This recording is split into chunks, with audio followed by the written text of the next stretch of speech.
بسم اللہ الرحمن الرحیم۔ السلام علیکم ناظرین، اشفاق احمد کے واقعات کے ساتھ ایک عمدہ واقعہ۔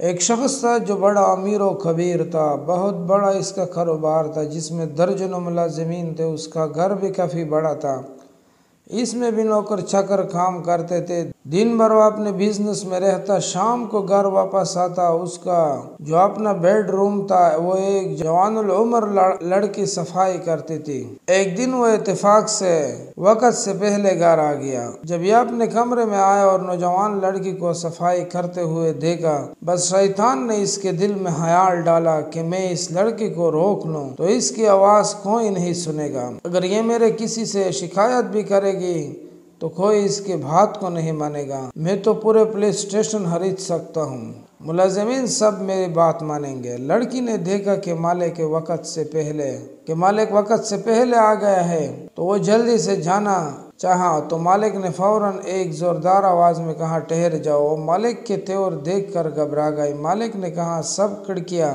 بند کر دو۔ اب لڑکی پریشان کہ میں کروں تو کیا کروں، لیکن کے دل میں تقوی تھا، اللہ کا خوف تھا، آنسو بہہ رہی ہے اور اللہ سے دعا بھی کر رہی ہے۔ چنانچہ اس نے ایک ایک کر کے سب کھڑکیاں بند کرنا شروع کر دی۔ کافی دیر ہو گئی لیکن وہ آ ہی نہیں رہی۔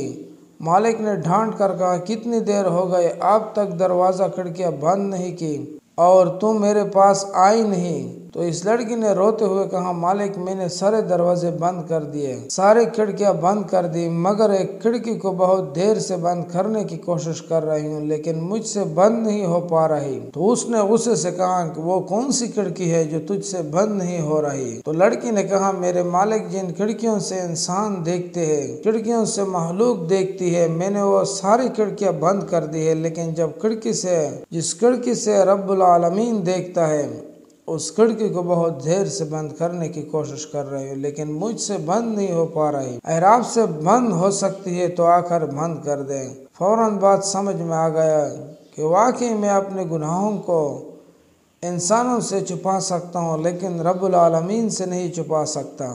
وہ اٹھا، جلدی سے وضو کیا، نماز پڑھی، اللہ سے معافی مانگا۔ ہم میں سے ہر شخص غور کرے، کوئی اس کھڑکی کو بند کر سکتا ہے جس سے رب العالمین دیکھتا ہے؟ پھر ہم جرأت کے ساتھ گناہ کیوں کرتے ہیں؟ پھر ڈٹائی کے ساتھ گناہ کیوں کرتے ہیں؟ وقتی طور پر نفس کا غالب آ جانا یہ الگ بات ہے، لیکن ہم گناہ کرتے ہیں اور گناہ پر گناہ کرتے جاتے ہیں۔ عادت ہوتی ہے ہمارے گناہ کرنے کی، ہم گناہ کو مکھی کی طرح سمجھتے ہیں، پھونک مارے یوں اڑا دی، اس لیے نہ کوئی ہم کو اس کھڑکی کا یقین نہیں ہے۔ ہم میں سے جو لوگ ایسے ہیں جو جہود گناہ تو کر رہے ہوتے اور دوسروں کو اچھے کی تعلیم دے رہے ہیں۔ اللہ پاک ہم سب کو یقین کی دولت سے مالا مال فرمائے اور گناہوں سے بچنے کی توفیق عطا فرمائے، آمین۔ سب دوستوں سے گزارش ہے کہ گناہ سے بچنے کی کوشش کریں، اور جتنا بھی آپ گناہ سے بچنے کی کوشش کریں گے یا گناہ کے قریب نہیں جائیں گے، آپ صلحاء میں شمار ہوں گے۔ سب دوستوں سے گزارش ہے واقعے کو پورا دیکھیں اور لائک ضرور کریں۔